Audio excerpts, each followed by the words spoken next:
ఈ బ్రోకలీ సూప్లో ప్రధానంగా మనం యూస్ చేసేది బ్రోకలీ ఉంటుంది. బ్రోకలీలో బోల్డ్ అన్ని న్యూట్రిషియస్ వాల్యూస్ ఉంటాయి. అందులోనూ బాగా ఇమ్యూనిటీ బూస్టర్ లాగా యూజ్ అవుతుంది. దీన్ని మనం సూప్ లాగా యూస్ చేయొచ్చు, లేకపోతే మెయిన్ కోర్స్ లాగా కూడా యూస్ చేయొచ్చు కొన్ని బ్రెడ్స్తో కలుపుకొని. ఈ క్రీమ్ ఆఫ్ బ్రోకలీకి కావాల్సిన ఇంగ్రీడియంట్స్ ఒకసారి చూద్దాం. దీంట్లో మనం బ్రోకలీ యూస్ చేస్తున్నాం, అలాగే ఆనియన్ ఉల్లిపాయలు వాడుకుంటున్నాము, అలాగే క్రీమ్ ఉంది, బటర్ యూస్ చేస్తున్నాము, గార్లిక్ అంటే వెల్లుల్లిపాయలు, అలాగే ఆల్ పర్పస్ ఫ్లోర్ అనమాట, మైదా పిండి కూడా యూస్ చేసుకోవచ్చు. మనకేం వేరే కొత్త పదార్థాలు లేవు. ఇంకో ముఖ్యమైన విషయం ఏంటంటే కన్సిస్టెన్సీ కోసం మనకి ఎంత క్వాంటిటీ కావాలి అనే దానికి కొద్దిగా వెజిటేబుల్ స్టాక్ కూడా పెట్టుకున్నాను. అవసరానికి తగ్గట్లుగా దీన్ని కూడా యూస్ చేసుకుంటాము. సో దీన్ని అడ్డు లేకుండా ఇలా పక్కన పెట్టేసుకుంటున్నాను. మొదటగా వాటర్ వేడి చేసుకొని బ్రోకలీని బ్లాంచ్ చేసుకోవాలి. కుక్ చేసుకోవాల్సిన అవసరం లేదు, అంటే బాయిల్ చేయడం అనేది ఉడకబెట్టేయడం కాకుండా జస్ట్ బ్లాంచ్ మాత్రమే చేయాలి. ఇందులో కొద్దిగా వాటర్ వేసుకొని వేడి చేసుకున్న తర్వాత బ్లాంచ్ చేసుకోవాలి బ్రోకలీని. ఇందాకే నేను చెప్పినట్లుగా జస్ట్ బ్లాంచ్ మాత్రమే చేయాలి, కుక్ చేయాల్సిన అవసరం లేదు పూర్తిగా. ఆల్రెడీ క్యూబ్స్ లాగా కట్ చేసుకుని ఉన్నాం కాబట్టి డైరెక్ట్గా వేసేసుకొని బ్లాంచ్ చేయొచ్చు అనమాట.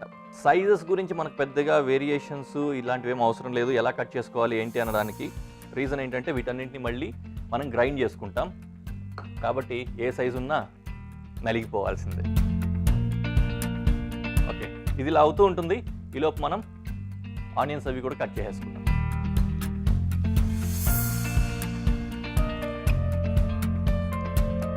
ఆనియన్ కూడా ఫైన్ చాప్ మనం చేసుకోవాలి. అండ్ ఆబ్వియస్లీ ఇందాకే అన్నట్లుగా ఏ సైజ్ అయినా కూడా మళ్ళీ గ్రైండ్ చేసుకుంటాం కాబట్టి సైజ్తో పెద్ద ప్రాబ్లం లేదు, కాబట్టి కట్ చేసి పక్కన పెట్టేసుకోవచ్చు.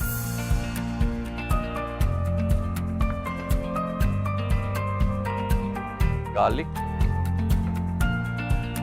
మీరు చూస్తున్నారు కదా, మన ఇంట్లో వాడే ఇంగ్రీడియంట్సే వాడుతున్నాము. బ్రోకలీ మాత్రమే కొద్దిగా కొత్తగా అనిపిస్తుంది కానీ బట్ అది కూడా మనకి ఈ రోజుల్లో చూసినట్లయితే పెద్ద కొత్త ఐటమ్ ఏం కాదు. జస్ట్ చూడడానికి క్యాలీఫ్లవర్ లాగానే ఉంది కాబట్టి అది కూడా నడిచిపోతుంది. అండ్ కటింగ్స్ అయిపోయాయి. Just waiting for broccoli to బ్లాంచ్. So ఇది అయిన తర్వాత ప్యాన్ పెట్టేసుకొని ఒక్కో దాన్ని జస్ట్ సాటే చేసుకొని తర్వాత మనం గ్రైండ్ చేసుకోవాల్సి వస్తుంది. సో దీన్ని తీసుకుందాం. దీంతో పాటుగానే మనం వాటిని కూడా ఫ్రై చేసుకోవాలి కాబట్టి పనిలో పనిగా నేను ప్యాన్ పెట్టేసుకొని వేడి చేసుకుంటా. బటర్ మొత్తాన్ని నేను యూస్ చేసుకుంటున్నా. క్వాంటిటీస్ మీరే గమనించుకోండి ఎంత వాడుతున్నాను ఏంటనేది, ఎందుకంటే పర్టికులర్గా ఇంతే వాడాలి అనడానికి ఏమీ నియమం ఆల్మోస్ట్ ఏ వంటల్లోనూ ఉండదండి. నిజానికి చెప్పాలంటే ఎవరి ఇంట్రెస్ట్ వాళ్ళవి. కొంతమందికి బటర్ ఎక్కువ కావాల్సి వస్తుంది, కొంతమంది తక్కువ తింటారు. కాబట్టి మనకు వేగడానికి సరిపడా ఉంటే సరిపోతుంది బేసిక్గా. అంతకంటే ఎక్కువ కావాలనిపిస్తే హ్యాపీగా అంతకంటే ఎక్కువ వాడుకోండి. సో ఈ క్యూబ్ని నేను లాస్ట్లో మళ్ళీ ఫ్రై చేయడానికి వాడుతున్నాను. మీరు జాగ్రత్తగా కంటిన్యూ అయ్యారంటే అది కూడా ఎప్పుడు వాడతాననేది తెలిసిపోతుంది. 1 by 1 ఇంగ్రీడియంట్స్. గార్లిక్ వేసుకున్నా. గార్లిక్ కొద్దిగా అట్లా సోతే అయిన తర్వాత will go for onion. Garlic కొద్దిగా ఎక్కువ మోతాదే ఉంది, ఎందుకంటే సూప్స్ కదా, ఆ ఫ్లేవర్ కొద్దిగా మనకు కావాల్సి వస్తుంది కాబట్టి కాస్త ఎక్కువే గార్లిక్ యూస్ చేసాం. అండ్ మోర్ ఓవర్ గార్లిక్ కూడా చాలా మంచి ఇమ్యూనిటీ డెవలపర్ అనమాట. చాలా మంచిది హెల్త్కి, కాబట్టి గార్లిక్ వాడడం మంచిదే.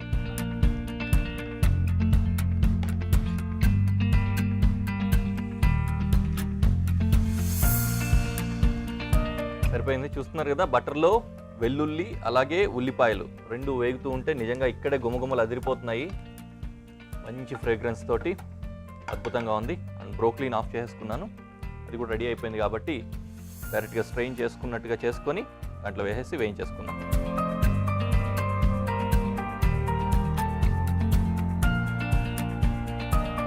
Right,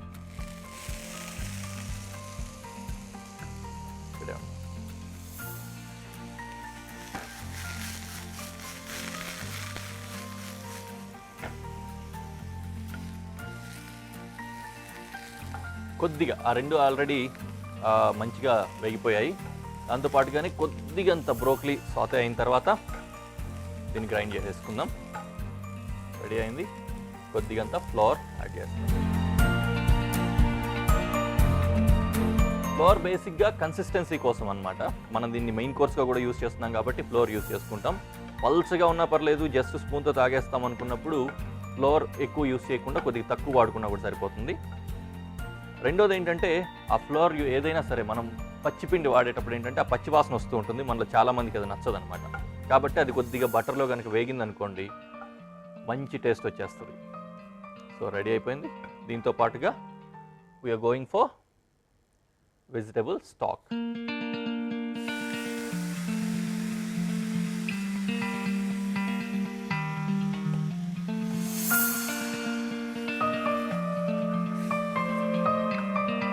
in case vegetable stock మీ దగ్గర లేదు అనుకుంటే వెజిటబుల్ స్టాక్ చేసుకోవడం కూడా చాలా ఈజీనే, మన ఎపిసోడ్స్లోనే చాలాసార్లు చూపించాము.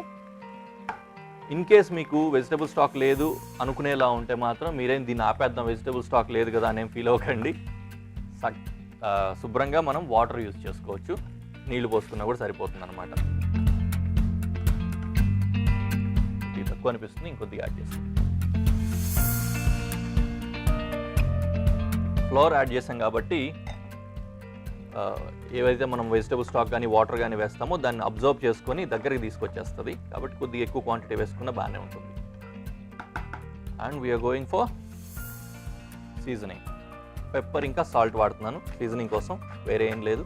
కంప్లీట్లీ మనమంతా కూడా కాంటినెంటల్ స్టైల్లో ట్రై చేస్తాం కాబట్టి పచ్చిమిర్చీలు ఇట్లాంటివి యూస్ చేయట్లేదు, అది గుర్తుపెట్టుకోవాలి. మ్యాక్సిమం అవాయిడ్ చేయకపోతేనే మనకు ఆ డిఫరెన్స్ తెలుస్తుంది అనమాట. లేకపోతే రోజు చేసుకునే మన వంటల్లో ఏదో వంటలాగానే అనిపిస్తుంది. కాబట్టి అలా యూస్ చేయకుండానే ట్రై చేయండి, బాగుంటుంది.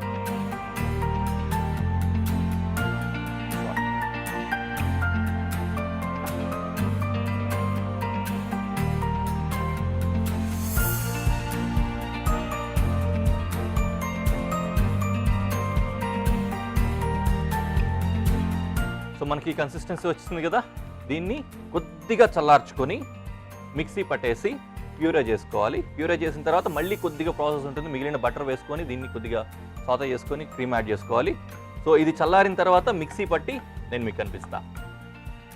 రైట్, వచ్చింది నీట్గా మంచి కన్సిస్టెన్సీ వచ్చింది, కనిపిస్తుంది కదా, ఈ విధంగా అనమాట. దీన్ని ఇప్పుడు మనం కొద్దిగా ఫ్రై చేసుకోవాలి. దానికోసం మళ్ళీ ఫ్రై పాన్ రెడీ చేసుకుందాం.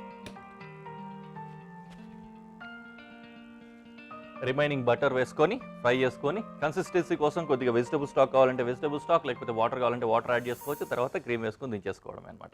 Just wait and see.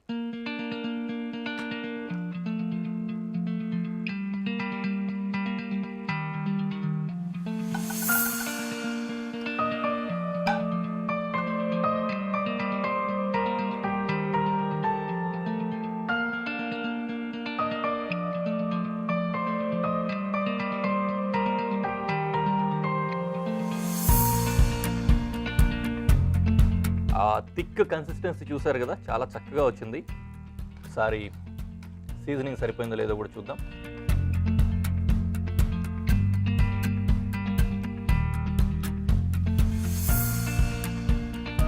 కొద్దిగా సాల్ట్ వేసుకోవచ్చు ఇంకా.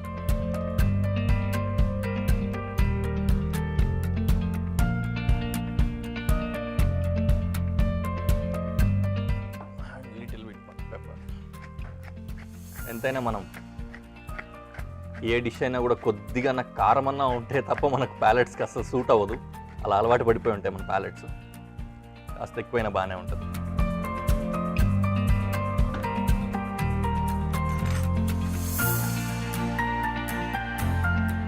కాస్త థిక్ అనిపిస్తే స్టాక్ కానీ వాటర్ కానీ వేసుకోవచ్చు. జస్ట్ డిఫరెన్స్ కోసం, పెద్ద తేడా లేదనడానికి అది వాటర్ వేసుకొని చూపిస్తున్నాను నేను మీకు.